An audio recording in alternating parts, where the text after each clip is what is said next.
എല്ലാവർക്കും ലക്ഷ്മി നാരായണ ജ്യോതിഷത്തിലേക്ക് നമസ്കാരം. എല്ലാവർക്കും ശാന്തിയും സമാധാനവും സന്തോഷമാണ് നമ്മുടെ ജ്യോതിഷത്തിൻ്റെ പരമമായ ലക്ഷ്യം. എല്ലാവരും സ്നേഹത്തോടു കൂടി കഴിയണം, എല്ലാവർക്കും ഐശ്വര്യം വരണം. ഇതാണ് നമ്മുടെ പരമമായ ലക്ഷ്യം. അതുകൊണ്ട് എല്ലാ ദിവസവും നമ്മൾ പൂജകൾ നടത്തുന്നു. ശിവപൂജ, വിഷ്ണു പൂജ, അതുപോലെ ശത്രുസംഹാര പൂജ, ഗണപതി പൂജ എന്നു വേണ്ട എല്ലാ പൂജകളും സാമ്പത്തികമായി എല്ലാ ഉയർച്ചയ്ക്കും എല്ലാവർക്കും ശാന്തി ലഭിക്കാനും നമ്മൾ ചെയ്യുന്നു. അതുകൊണ്ട് തീർച്ചയായും നിങ്ങൾ ഈ പൂജയിൽ പങ്കെടുക്കണം. തീർച്ചയായും അതിൻ്റെ ഐശ്വര്യം നിങ്ങൾക്ക് എല്ലാ ദിവസവും ഉണ്ട്. അതുപോലെ തന്നെ പ്രധാനമായി പൂജയിൽ പങ്കെടുക്കുമ്പോൾ നമ്മൾ ശ്രദ്ധിക്കേണ്ട കാര്യങ്ങൾ പ്രധാനമായും മറ്റുള്ളവരോട് സ്നേഹമുണ്ടായിരിക്കണം. അതുപോലെ എല്ലാവരെയും സ്നേഹിക്കാനും സഹായിക്കാനുമുള്ള ഒരു മനസ്സ് നമുക്കുണ്ടാവണം. ഈ മനസ്സുണ്ടാകുമ്പോൾ നമ്മുടെ ഓട്ടോമാറ്റിക്കായിട്ട് നമ്മുടെ ജീവിതത്തിന് നല്ലൊരു മാറ്റമാണ് ഉണ്ടാകുന്നത്. പൂജയിൽ നിന്നും മന്ത്രങ്ങളിൽ നിന്നുമെല്ലാം നല്ല ഐശ്വര്യം ഉണ്ടാകും.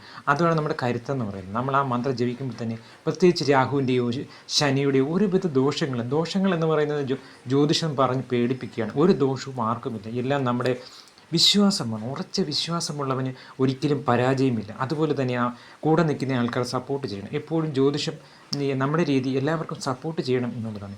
രാഹുവും ശനിയും ഒന്നും നമുക്ക് ബാധകമല്ല. അതിന് വേണ്ടവിധ കാര്യങ്ങൾ ചെയ്തു കഴിഞ്ഞാൽ പൂജാമുറിയിലും നമ്മുടെ പറയുന്ന കാര്യങ്ങൾ അതുപോലെ ചെയ്തു കഴിഞ്ഞാൽ നിങ്ങളുടെ തടസ്സങ്ങളെല്ലാം പൂർണ്ണമായും മാറും. അതിനുവേണ്ടിയാണ് നമ്മുടെ ജ്യോതിഷം എന്ന് പറഞ്ഞാൽ ആരെയും പേടിപ്പിക്കാനുള്ളതല്ല. എല്ലാവർക്കും സന്തോഷം അതുപോലെ ജീവിത ഉയർച്ചയ്ക്കും വേണ്ടിയാണ് നമ്മൾ പ്രധാനമായും ജ്യോതിഷത്തിൻ്റെ ലക്ഷ്യം എന്ന് പറയുന്നത്. അതുപോലെ തന്നെ മറ്റുള്ളവരെ സ്നേഹിക്കുകയും സഹായിക്കുകയും ചെയ്യാനുള്ള മനസ്സ് നിങ്ങൾക്ക് എപ്പോഴും ഉണ്ടാകണം. അതാണ് നമ്മുടെ പരമമായ ലക്ഷ്യം. അതിനുവേണ്ടിയാണ് ഈ ജ്യോതിഷ ചാനൽ തന്നെ തുടങ്ങിയിരിക്കുന്നത്. അതിൽ പ്രധാനമായും ഒരു ലാഭവെച്ചില്ലാതെ എല്ലാവർക്കും ഐശ്വര്യം ഉണ്ടാവാൻ വേണ്ടി നല്ലൊരു സമൂഹത്തെ വാർത്തെടുക്കാൻ വേണ്ടിയും എല്ലാവർക്കും ഊർജ്ജം കൊടുക്കാൻ വേണ്ടിയുമാണ്. അതുകൊണ്ട് നിങ്ങൾ ഈ ചാനൽ സബ്സ്ക്രൈബ് ചെയ്ത് കാണണം. അതുപോലെ തന്നെ കമൻറ്റ് ചെയ്യുകയും ഓരോ ദിവസത്തെ പൂജകളിലും നിങ്ങൾ പങ്കെടുക്കണം. അത് നിങ്ങളുടെ ഐശ്വര്യത്തിന് വേണ്ടി ചെയ്യുന്ന പൂജയാണ്. നാളെ വെള്ളിയാഴ്ചയാണ്. ജൂലൈ 25 എന്ന് പറഞ്ഞാൽ മഹാലക്ഷ്മിയുടെ ഒരു ദിവസമാണ്. ഈ ദിവസം കർക്കിടകമായതുകൊണ്ട് കർക്കിടകത്തിലെ അവസാന വെള്ളിയാഴ്ചയാണ്. ഈ വെള്ളിയാഴ്ച ഈ പറയുന്ന നാളുകാർ നിങ്ങളുടെ വീട്ടിലുണ്ടെങ്കിൽ നിങ്ങൾക്ക് കോടീശ്വരരാകും. അതായത് ധനാഗമനം ഇഷ്ടംപോലെ വന്നു ചേരും. നിങ്ങൾ പ്രതീക്ഷിക്കാത്ത രീതിയിലായിരിക്കും ധനാഗമനം ഈ കർക്കിടകത്തിലെ അവസാന വെള്ളിയാഴ്ച ദിവസം വരുന്നത്. ഈ നാളുകാർ ഉണ്ടെങ്കിൽ പ്രധാനമായി ഈ നാളുകാരെക്കുറിച്ച് പറയുകയാണെങ്കിൽ അശ്വതി നക്ഷത്രമാണ്. അവർ നിങ്ങളുടെ വീട്ടിൽ ആരെങ്കിലും ഉണ്ടെങ്കിൽ തീർച്ചയായും നിങ്ങൾക്ക് നാളെ വിഷമിക്കേണ്ട അവസ്ഥ വരത്തില്ല. പ്രധാനമായും നിങ്ങൾ പ്രതീക്ഷിക്കാത്ത ദിക്കിൽ നിന്ന് തന്നെ നിങ്ങൾ ധനം വന്നു ചേരും. ആ ധനത്തിന് ഒരു നിയന്ത്രണവുമില്ല. അതുപോലെ തന്നെയാണ് പ്രധാനപ്പെട്ട ഒരു നാൾ ഭരണി നക്ഷത്രവും. ഈ നാളുകാർ നിങ്ങളുടെ വീട്ടിലുണ്ടെങ്കിൽ നിങ്ങൾക്ക് നാളെ തീർച്ചയായും ഒരു വാഹനം വന്നു ചേരും, അല്ലെങ്കിൽ വസ്തു.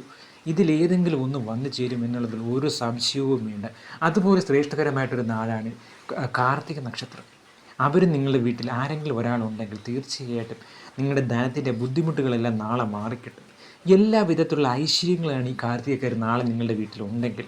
അവരില്ലെങ്കിൽ അവരെ വിടരുത്. നാളെ അവർ വീട്ടിൽ നിർത്തുകയാണെങ്കിൽ ഐശ്വര്യം നിങ്ങൾക്ക് തീർച്ചയായിട്ടും വന്നു ചേരും എന്നുള്ളതാണ്.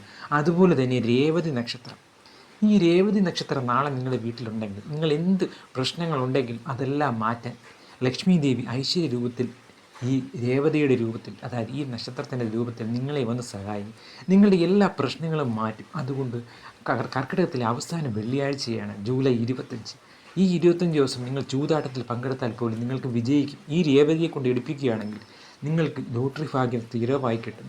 എല്ലാ ദിവസവും നമ്മുടെ ഈ ജ്യോതിഷത്തിൽ ഒരു ഭാഗ്യവാൻ തീർച്ചയായും ലോട്ടറി അടിക്കുകയും ചെയ്യും. അതൊരു മാറ്റമേ ഇല്ല. അതുപോലെ തന്നെ കല്യാണം നടക്കുന്നുണ്ട്.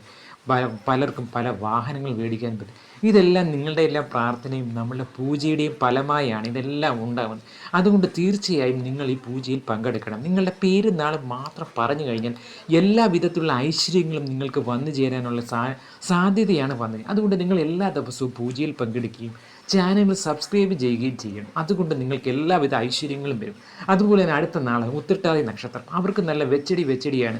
അവർ നിങ്ങളുടെ വീട്ടിലുണ്ടെങ്കിൽ തീർച്ചയായും നാളെ നിങ്ങളുടെ എല്ലാ വിഷമവും അവർക്ക് മാറ്റിത്തരാൻ പറ്റും. നാളത്തെ ദിവസം കർക്കിടകമാണ്. കർക്കിടകത്തിൻ്റെ ആ മാസം അവസാന വെള്ളിയാഴ്ച. ഈ വെള്ളിയാഴ്ച ഈ നാളുകാരുണ്ടെങ്കിൽ എല്ലാ വിധത്തിലുള്ള ഐശ്വര്യങ്ങളും വീട്ടിൽ വന്നു ചേരും.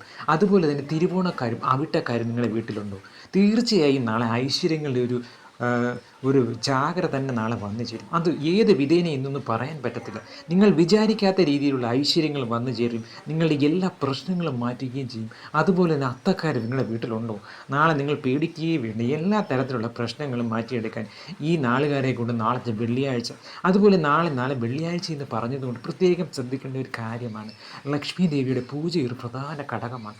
നാളെ വെള്ളിയാഴ്ച 12 മണിക്ക് പൂജ ചെയ്യുക. അതാണ് ഒരു പ്രത്യേകത. എന്നെങ്കിൽ മാത്രമേ ഐശ്വര്യം സ്ഥിരമായി നിലനിൽക്കൂ എന്നുള്ളത്. അത് ഈ പറഞ്ഞ നാളുകാരെ കൊണ്ട് തന്നെ ചെയ്യിപ്പിക്കുകയും വേണം. അതുപോലെ തന്നെ പുണർദം നാളുകാരും അവരുമുണ്ടെങ്കിൽ ഐശ്വര്യമാണ്. പ്രധാനമായി പുണർദം, അതുപോലെ തൃക്കേട്ട, അതുപോലെ തന്നെ ചോതി, വിശാഖം, ഇത്രയും നാളുകളാണ് പ്രധാനമായി നാളത്തെ ഐശ്വര്യത്തിൻ്റെ നാളുകളായി വന്നിരിക്കുന്നത്. അത് കർക്കിടകവും വെള്ളിയാഴ്ചയും അവസാന വെള്ളിയാഴ്ചയും എല്ലാം കൂടെ ചേർന്നിരിക്കുന്ന ഒരു ഐശ്വര്യപരമായിട്ടുള്ള നാളുകളാണ്.